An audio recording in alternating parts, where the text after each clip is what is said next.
안녕하세요. 서울디지털대학교 뷰티 미용 전공 교수, 화장품 읽어주는 남자입니다. 오늘은 기미에 대해서 이야기를 한번 해보려고 하는데, 기미가 뭘까요 대체? 색소성 피부질환이라고 불리는 피부질환입니다. 아직까지 정확한 원인은 정확하게 밝혀져 있지 않아요. 그런데 이제 호르몬이 변화하거나 아니면 자외선에 의해서 노출이 되거나 아니면 유전적으로 기미가 유전이 되거나 뭐 이러한 원인들이 있는 것으로 알려져 있는데, 정확한 원인에 대해서는 아직까지 알려져 있지 않습니다. 마치 아토피와 비슷한 그런 피부 질환이라고 할 수 있겠죠. 정확한 원인에 대해서는 아직 밝혀내지 못했으니까요. 그래서 일반적으로 이 기미를 어떻게 검사를 하느냐 봤더니, 피부과에 가시면 육안으로 피부과 전문의가 이렇게 판단을 합니다. 기미 부위를 보고 아니면 램프를 활용해서 이 기미의 넓이나 깊이나 이런 것들을 확인하게 되는데요. 그래서 이런 기미가 지금 어디에 분포하고 있는지 확인을 하게 됩니다. 기미가 그래서 두 가지로 나뉠 수 있어요. 크게 보면 표피에 있는 기미가 있고 또 진피에 있는 기미가 있습니다. 표피는 좀 피부 바깥층에 있는 기미가 될 수 있겠고, 진피에 있는 기미는 좀 피부 안쪽에 있는 기미가 될 수 있겠죠. 당연히 관리 방법은 이 진피에 있는 기미 관리하는 게 더 어렵습니다. 그래서 이 기미를 난치성 피부 질환이라고 해요. 어렵다.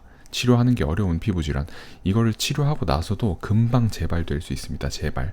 그러다 보니까 쉽지 않아요. 그런데 최근에 기미를 개선하기 위해서 티눈액을 사용하시는 분들이 많이 계시더라고요. 그래서 티눈액을 기미에 사용해도 되는지에 대한 제가 생각을 한번 해봤는데, 일단 티눈액에 대해서 알아보기로 했어요.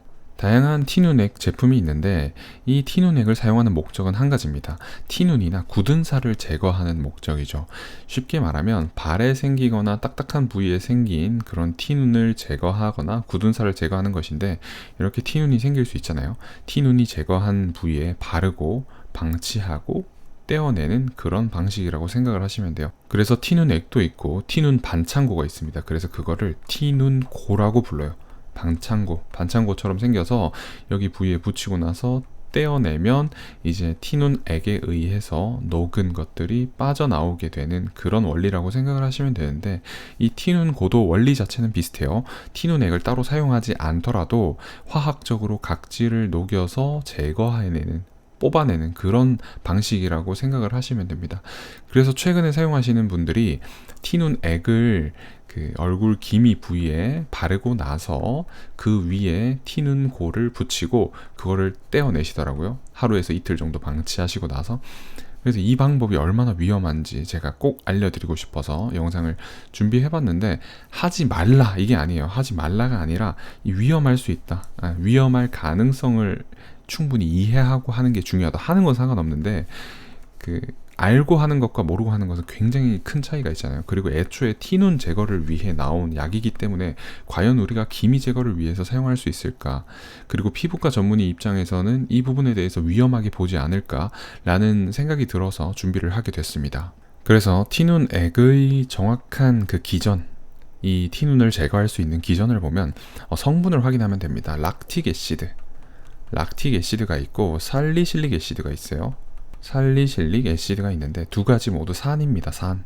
산으로 이 티눈을 녹여서 제거하는 거예요. 그래서 티눈 부위가 이렇게 있으면 이 티눈 부위를 산으로 이렇게 녹여내는 거죠. 녹여내서 티눈을 제거하는 원리라고 생각을 하시면 됩니다.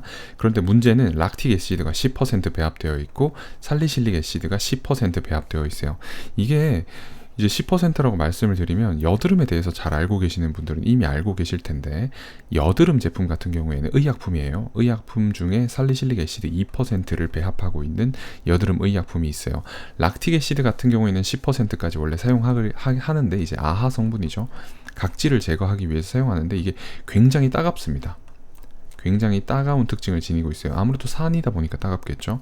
그런데 이제 살리실릭 애시드는 이렇게 많이 사용을 안 해요. 일반적으로 우리가 얼굴에 사용하거나 피부에 사용할 때는 2% 이내입니다. 근데 이것도 의약품 기준이에요. 의약품 기준. 우리가 화장품에 사용하려면 0.5% 밑으로 내려와야 됩니다. 그 정도로 식약처에서 조심스럽게 관리하고 있는 그런 성분이라고 할 수 있는데, 이걸 10% 배합하고 있어요. 물론 티눈 제거에 정말 효과적이겠죠. 사마귀 제거에도 효과적이겠고요. 그런데 이 성분 두 가지를 아하와 바하를 더해서 얼굴 기미에 바른다 했을 때 어떤 문제가 초래될 수 있을지는 우리가 반드시 생각을 하고 있어야 돼요. 어떤 문제가 있는지 자세하게 설명을 드리겠습니다. 첫 번째로 자극이 있어요. 자극. 피부를 자극하게 된다. 극단적으로 많이 자극해서 피부에 홍조가 나타날 수도 있고 피부가 가려울 수도 있고 그래서 이틀을 못 참을 수도 있어요. 그리고 또 화끈거릴 수도 있어요. 그리고 나서 피부에 좀 붉은 울긋불긋한 그런 흉터가 생길 수 있습니다. 그리고 두 번째는 피부가 과도하게 건조해질 수 있어요. 물론 나는 기미 부위에만 바른다고 발랐는데 사용하고 나서 해당 부위 주변으로 다 피부가 건조해지는 거죠. 이러한 증상도 발생할 수 있고 또 주변 부위의 각질이 또 다 벗겨지는 그런 문제가 생길 수 있어요.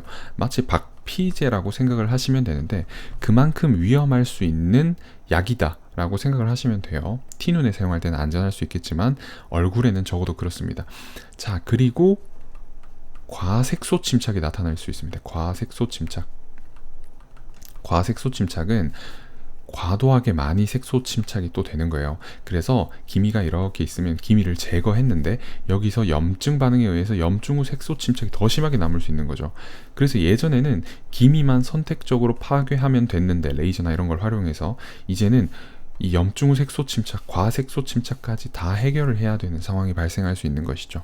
그래서 이런 부분도 조심해 주셔야 됩니다. 그리고 네 번째가 흉터가 생길 수 있어요.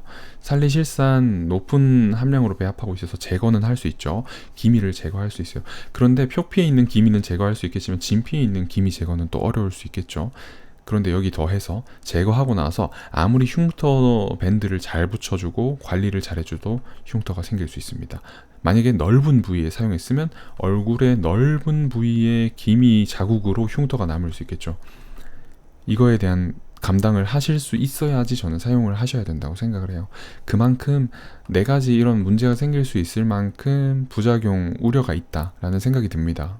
그래서 제가 사례가 있는지 찾아봤는데 연구 결과 이제 기미가 있는 환자에게 살리실산 2% 그리고 아하 10% 활용해서 그리고 비타민 C도 활용해서 꾸준하게 관리해본 연구가 있었고 두 번째로 이제 10% 락틱 애시드 아하 동일하게 사용했어요. 그리고 살리실산 2% 함유하고 있는 제품으로 꾸준히 관리를 하게 했어요. 연구에서도 살리실산 2%를 사용하는 이유가 있어요. 이 살리실산이 엄청난 자극을 동반할 수 있기 때문에 아까도 말씀드렸지만 주의 성분이에요. 그래서 이렇게 높은 함량의 아하를 사용하는 건 문제가 되지 않을 수 있겠는데 물론 보습 기능도 있거든요. 그런데 살리실산은 위험할 수 있다라는 생각이 들었습니다. 저는 기미 치료가 항상 쉽지 않다고 말씀을 드리는데 그래서 기본적으로 피부과를 방문하시는 것을 권해드리고 싶어요. 그런데 만약에 방문이 어렵다 그러면 약국에서 기미 연고가 있습니다. 기미 연고. 기미 크림으로도 알려져 있어요. 하이드로퀴논 성분이 있습니다. 하이드로퀴논. 근데 이제 약국에 따라서 히드로퀴논이라고 말씀을 하셔야 되는 경우도 있어요. 이 연고 성분을 활용해서 기미를 제거하는 것이 도움이 될 수 있어요. 그런데 피부과에 가시면 처방받을 수 있는 약이 있겠죠. 이 히드로퀴논에 더해서 트레티노인 그리고 스테로이드까지 배합되어 있어서 염증 후 색소 침착까지 막아줄 수 있는 그런 연고도 있습니다. 멜라논 크림으로 알려져 있죠. 멜라논 크림. 이거는 처방받을 수 있습니다. 그리고 이제 세 번째가 레이저 치료를 받는 방법이 있겠죠. 레이저 치료. 네 번째는 자외선 차단을 잘해줘야 된다. 그래서 자외선 차단제를 꾸준하게 사용해 주시는 것도 도움이 될 수 있습니다. 그래서 티눈액을 활용해서 기미를 제거하는 부분은 조금 위험하지 않나. 그리고 제가 앞에서 말씀드렸던 부분을 충분히 고려해야지 시도할 수 있는 방법이라고 생각이 드는 것 같습니다. 여러분도 이제 선택이라는 걸 하실 수 있을 텐데 이 여러 가지 선택지 중에 원하는 것을 취사 선택하실 수 있어야 된다고 생각을 하거든요. 그래서 저는 티눈액으로 기미를 제거하는 부분에 대해서 반대하는 입장에 대해서 설명을 드렸어요. 그래서 최대한 부작용을 줄이는 것이 중요하다고 생각을 하기 때문에 이런 부분에 대해서 말씀을 드렸고 절대로 하지 마라 그런 건 아니니까 너무 이미 티눈액으로 기미를 제거했는데 어떻게 되는 게 아닐까라고 그렇게 너무 걱정하실 필요는 없을 것 같아요. 그래서 앞으로는 조금 더 조심스럽게 기미를 관리해 보시면 좋을 것 같습니다. 또 제가 기미를 관리하고 제거하는 방법에 대해서, 올바른 방법에 대해서 영상으로 찾아뵐 수 있도록 하겠습니다. 감사합니다. 오늘도 화장품 읽어주는 남자와 함께 꿀피부 되시기 바랍니다.